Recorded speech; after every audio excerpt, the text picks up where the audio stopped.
The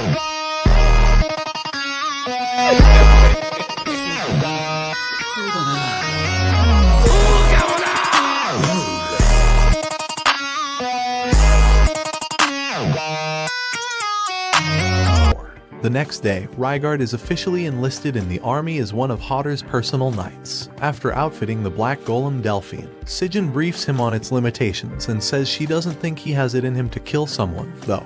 However, Rygard responds that he has already killed 2 people. After Balder informs him of enemy movement, Rygard moves out to intercept them. He spots them and charges towards Zess's squad, killing one of them. As Rygard maneuvers, Zess attacks him with pinpoint accuracy. He aims for Zess's rifle, hoping to disable him, but Zess uses this to dodge his attack, causing Rygard to fall within the enemy's firing range. But due to Delphine's insane superior movements, Rygard manages to launch himself at Zess. He tries to call for Zess, but there is no response. A group of Kristnan golems appears at a distance, moving to capture Zess, but one of his teammates disables Rygard and wreaks havoc on the approaching Kristnan soldiers. Rygard wakes up a few minutes later, looking for Zess, but Balder informs him that he's escaped. He gets a good look at the female pilot that disabled his Delphine, and recalls the other female pilot that went to the afterlife while calling them barbarians. Hodder informs him that the soldier they captured is only 12 years old, and the soldier that had died was around 15.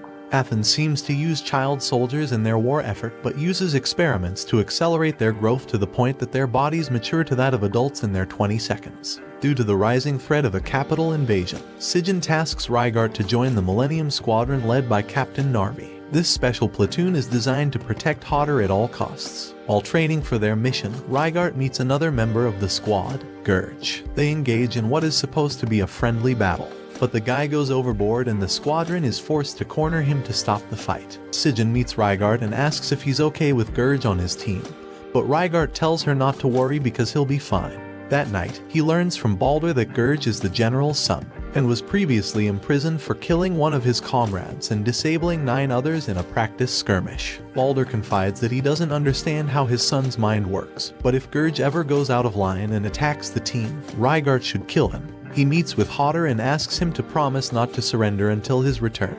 On the morning of the day, Rygard is leaving for his mission. Sigyn appears at his doorstep. She tells him that she's angry, but doesn't say why. In truth, she'd remembered a day similar to this one, on the last day before Rygard had left school.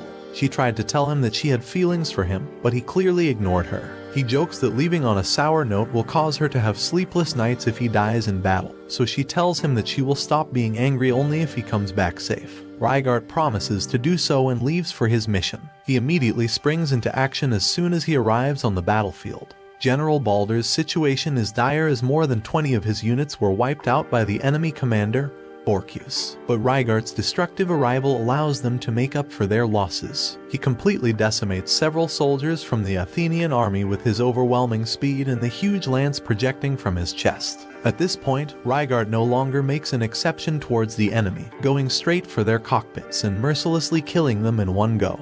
But the enemy's counterfire gets intensive and Rygard's defenses are at their limit. He makes an incredible jump and unleashes a flurry of darts, but it's useless against the golem's armor. The enemies get ready to shoot at his landing spot, but at that moment, an ally sniper starts covering for him, enabling both sides to retreat. The next day, Rygard overhears that General Borkius's squad is now attacking his hometown. Upon hearing this, Rygard immediately rushes back home, hoping that his brother is still alive. But when he arrives, he finds the corpses of his fellow townsmen, all wiped out. At the same time, he also walked right into an ambush by the Athenian soldiers. Borkius appears and starts charging toward him. Unfortunately, Borkius's superior golem puts Rygard at a disadvantage. Although he tries to put up a fight, there is a clear difference in combat experience between the two pilots. Borkius baits and triggers him to attack, resulting in Rygard losing his cool. Although he manages to knock the general down with his darts, Borkius stands back unharmed.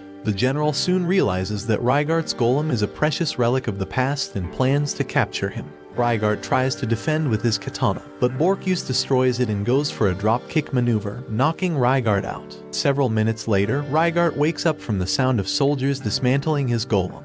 He immediately goes into action to make an escape. He notices a signal coming from the mountains and leaps into the source, reuniting with his squad. But the Athenians quickly catch up to them and surround them with gunfire. The squad members are cornered and taken down one by one. Gurge breaks off from the team to escape on his own, but Rygarts follows him in anger, shouting at him to get back so they can help the others. He tries to convince Gurge to stick with the squad, but he's criticized for hypocrisy because he was the one who abandoned his post to search for his brother. Gurge's criticisms turn into insults, and the two start fighting each other. He calls Rygart a traitor for endangering his comrades' lives for his own selfish reasons. He tells him he's bringing nothing but trouble to Krishna, mentioning the rumors about him dating Sigyn, the queen.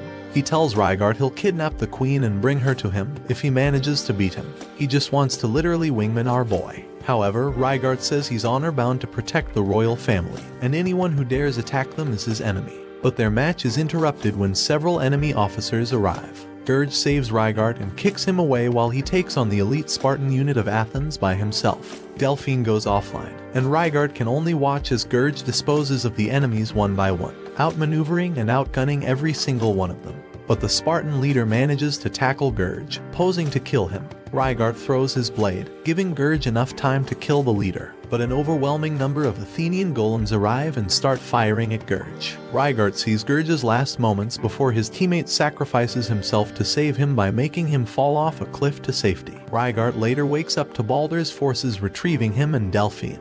They march back to the capital to regroup with the main forces defending the royal capital. As he boards Delphine, he remembers his promise to Sigyn that he'll return alive. Rygart charges forward to the besieged capital and meets Borkus once again.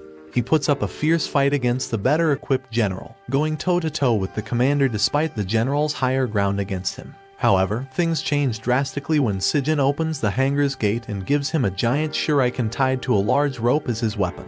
At first, Rygart has trouble with the new weapon, but as the fight drags on, he's able to use it more effectively, enough to finally cause massive damage to the general's golem. The general steps out of his ruined golem and resorts to firing at Rygart with a handgun.